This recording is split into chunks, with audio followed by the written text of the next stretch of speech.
As promised, we have gotten to the BLT of social contract theory, that is Hobbes, Locke, and Rousseau. I suppose when I made this, I could have made it Hobbes is more of a bacon guy, and Rousseau is definitely lettuce. Locke in the middle, so I probably should have flipped it. But that's what it is. It's the BLT of social contract theory. There are three theorists that always go together, and that's why I'm going to do my lecture with them together. The only reading we have for this week is Hobbes, but then we're going to go right into the Rousseau. We're not going to read Locke right now, but I'll give you an overview of his theory of the state of nature.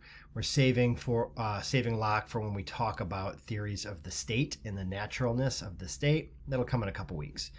But I want to give you a little bit of an overview of Locke because he's an important bridge between the hardcore Hobbes and the groovy Rousseau. So that is that. This was a format of a meme that was popular, I think, this time last year. And we'll get into why this is the case in a second. Now, with the state of nature, which Hobbes thinks is a state of war. I have a slide here next, which is looking at some of Hobbes's language. And I just want to kind of translate it for you. And this is when you're reading, you should try to translate. This is a particularly Hobbesian passage. It's a little tough. And we look at it, right? And as to the faculties of the mind, setting aside the arts grounded upon words, and especially that skill of proceeding upon general and infallible rules called science, which very few have, and but in a few things, our being not a native faculty born with us, nor attained as prudence, while we look after somewhat else, I find yet a greater equality among men than that, blah, blah, blah, blah, blah, blah, blah, right? It's tough. But you can effectively you can translate it to like a modern speak, and this would be Hobbes talking maybe now. He wants to tell you about the faculties of the mind, that is to say intelligence. But first, this is something you all do when you talk. I got to tell you the story about what happened, but first let me tell you this thing. But then this other thing, right? So Hobbes is kind of doing what you naturally do when telling a story. He's kind of doing it in written format, right? But first, let me say I'm not talking about the arts grounded in words, which is literature. Definitely not talking about science, which is a whole other thing. Most people don't have it. It doesn't come naturally. You can't just learn it on your own. So anyway, what I'm saying is faculties of the mind, I find even greater equality than physical strength. So this is his first paragraph from our reading. He's talking about people are basically physically pretty much the same, right? Like in the grand scheme of things. And then more so even with the mind, right? So when reading a difficult passage like this, try to translate it to your own language. Try to also find what's the point. Try to cut out all the subordinate clauses and say, well, what's the beginning of this sentence and what's the end of this sentence? And can I just connect those two to get the main idea, right? As to the faculties, if you're looking at Hobbes, right? As to the faculties of the mind, I find yet greater equality amongst men than that of strength. That's a super easy sentence. Now, he said a bunch of stuff in the middle that's going to throw you off. But with difficult passages or difficult sentences like this, try to just find what's the main point. We can talk about all the other points that he makes in the as it were, we can talk about the bacon, lettuce, and tomato in class, but we want you to just kind of get the bread, right? Figure out what's the bread of the argument as opposed to, well, maybe the meat of the argument. I don't know. Okay, so anyway, all of that. Let me give you some background on Hobbes. This is an illustration that is in the original 1651 Leviathan. If we look closely, and you can get some high definition images online, it is a big king made up of a bunch of thousands of little people. Got the sword in the one hand and the scepter in the other, the Leviathan rising up. And that's basically what Hobbes' theory is here. He's an old geezer when he writes Leviathan, 1651. That is old, man. He writes in the wake of the English Civil War, right, 1642 to 1651. He's Catholic. He's conservative. I mean, people have said at turns that he's secretly an atheist. But the Catholic Church is, it's like, this is like blood in, blood out. You don't get out easily, right? If you're raised Catholic, you might stop going to church, but a lot of the stuff that you learn is going to stick with you for the rest of your life, right? Whether you call yourself an atheist or not. And we see this in his philosophy. It's a rather conservative philosophy. Keep in mind how old he is here, right? And this is relevant when I talk a few minutes about how he was potentially inspired by Native Americans. Hobbes is 19 years old when Jamestown is founded in 1607, right? He's born a long time ago. So he's old, right? So for folks who had me with APUSH, Jamestown 1607. He's a 19-year-old at that point, and that's going to be relevant in a second here. Okay, Hobbes is writing in a time period where divine right is starting to be questioned. That's the whole point of the English Civil War, right? Is that the parliamentarians and the royalists are going at it. Parliament wants more power, the crown wants more power, and that's the kind of whole idea here. That suggests that people are starting to question this idea of divine right, divine rule of kings, that someone is the sovereign, someone is the king simply because God says so, right? Starting to question that. And Hobbes is one of the first, but he doesn't really he's only politely questioning it because he's also not totally in or on board with social contract theory, right? So he's trying to kind of balance the two in Leviathan. He's trying to say, how can I have a theory that addresses this new social contract theory? That is to say, people get together, right? And this is what our reading is all about. People get together and form a compact or contract in order to stay safe, right? Because famously, right, the state of nature is a state of war, all against all, and that life is nasty, brutish, and short. That is the most famous of Hobbes's turns of phrase. So we get together and we have a social contract, but he doesn't want to give up on divine right. He sees our existence as being between two poles. On the one hand, perfect freedom, that is not good, according to Hobbes. That is the state of war. On the other is perfect security, right? The sovereign taking care of you, making sure you're safe. He wants to locate us somewhere in between, a balance there. Hobbes is what we would call a contractarian, right? That this is, again, social contract theory. It's all about the contract. And this is explicit and implicit. So an explicit contract, right, is when the thing you sign, right? I sign a contract with, Sage Hill or something, and I'm an employee there, and they expect certain things of me, and I expect certain things of them, and that's an explicit contract, right, that we've signed, and we both have to abide by that contract. There's also, in terms of contractarianism, implicit contracts. If you're born in a polity, it's expected that you obey the rules of that polity, right? So this is where, like, I don't know, a few years ago, people were watching these videos about sovereign citizens. These are like dummy Americans who say, I don't have to follow the rules because I'm a sovereign citizen. I burned my passport and, the smoke went up to a Gadsden flag and I said some incantations over it or something. And now, like, I'm independent. I don't have to follow the rules. No, it doesn't work that way. Social contract theory, contractarian theory is both explicit and implicit. If you're born in a country, it's understood that you kind of have to abide by the rules of that country. You could give up your citizenship and move somewhere else. That's fine. But within that polity, the understanding is you abide by the rules of the polity. Hobbes's thing is it's better to just chill out, guys. It's not that bad. You could be dead, right? That's a worst case scenario, is you dead.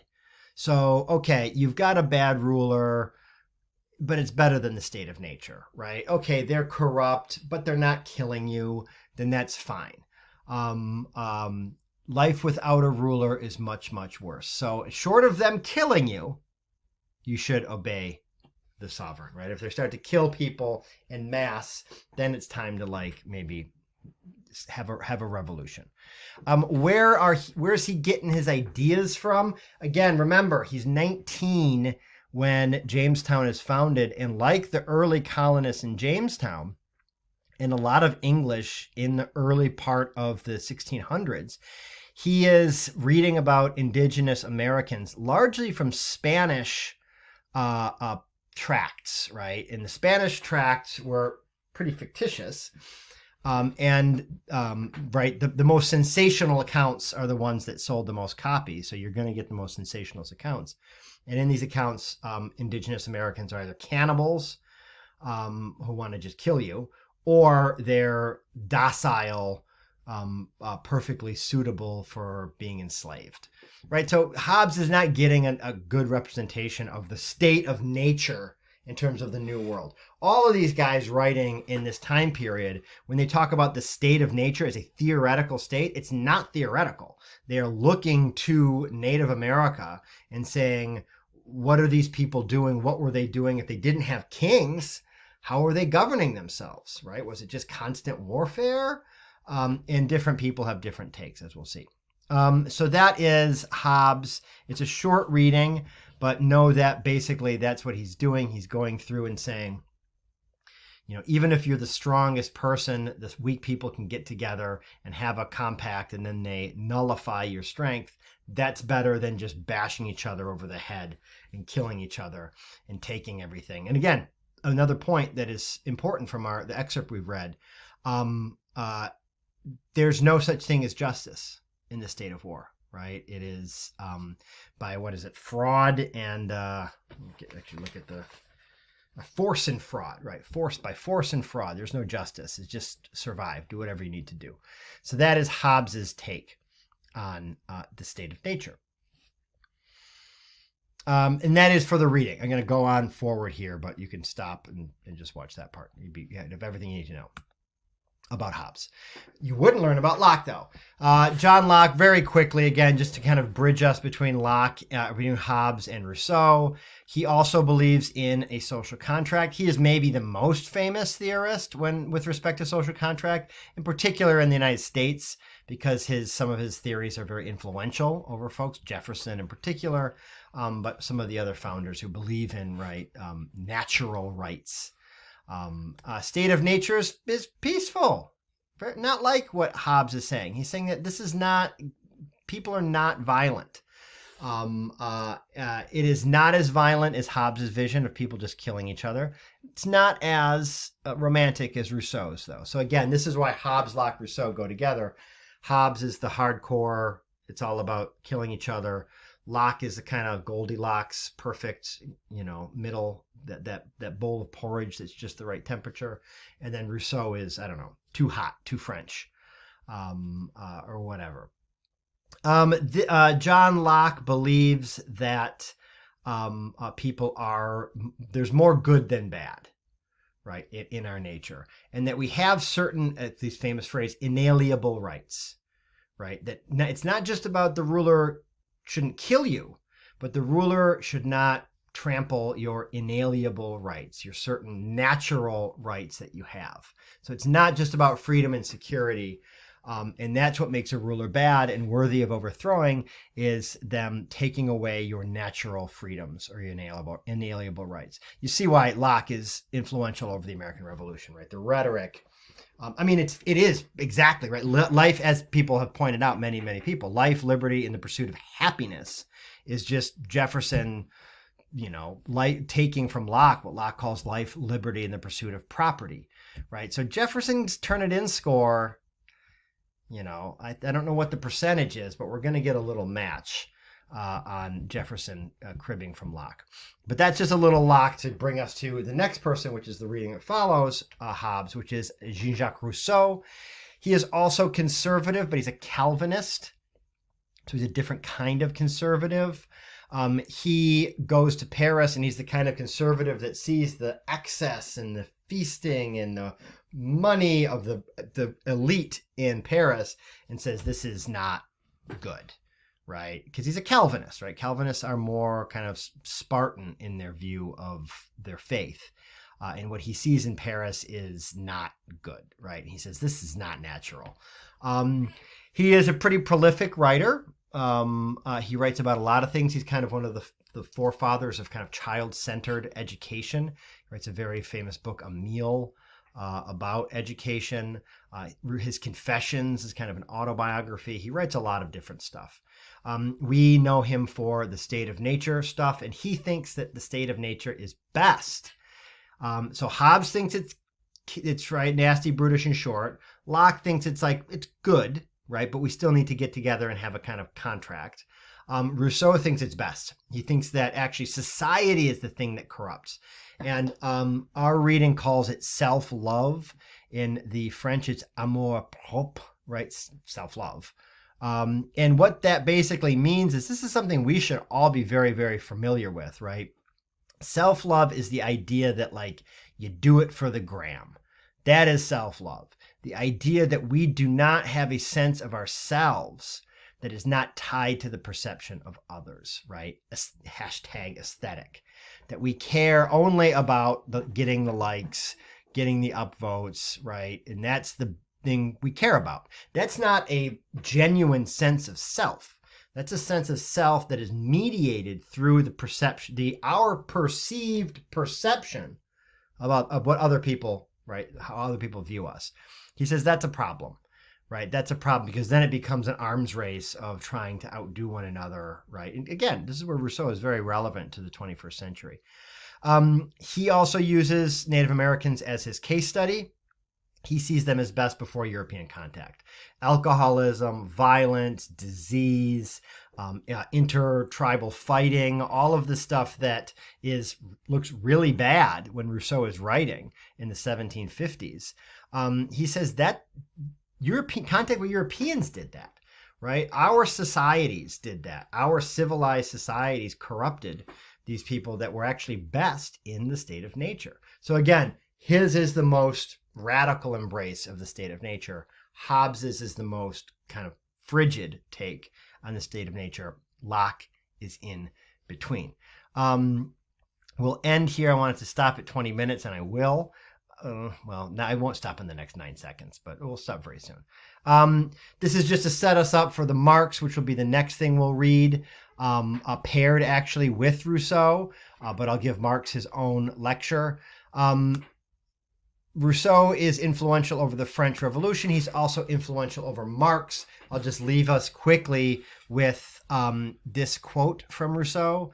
The first man who, having enclosed a piece of ground, bethought himself of saying, "This is mine," and found people simple enough to believe him, was the real founder of civil society. There's a heavy dose of sarcasm in this. This is another thing that's difficult sometimes when you read, is trying to pick up on the sarcasm.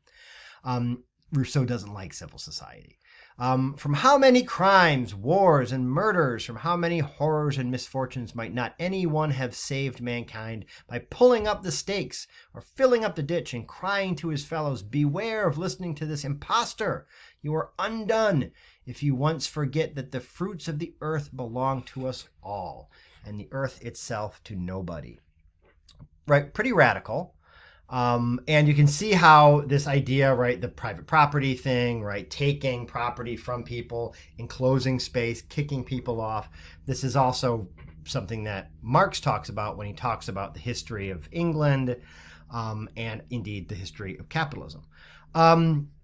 There's an important religious point here too. This idea of the earth in common, that's not just Rousseau, that's the Bible. Right, the Bible says that, right, God gives the earth to human beings. It doesn't say anything about private property, right? It's in common. It's to all people.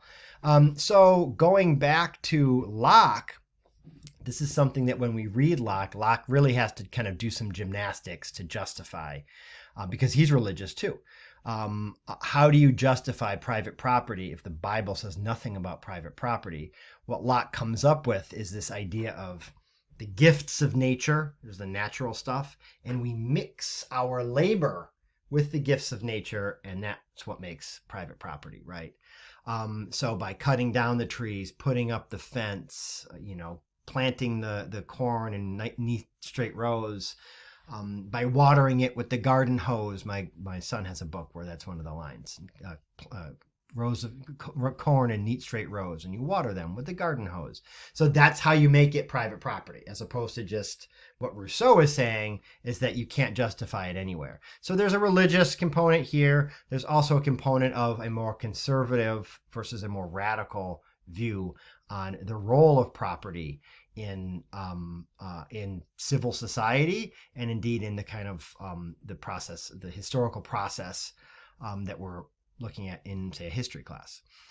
That is all for now. I'll give you a little lecture on secular humanism in class, and then I will record the next lecture on Karl Marx.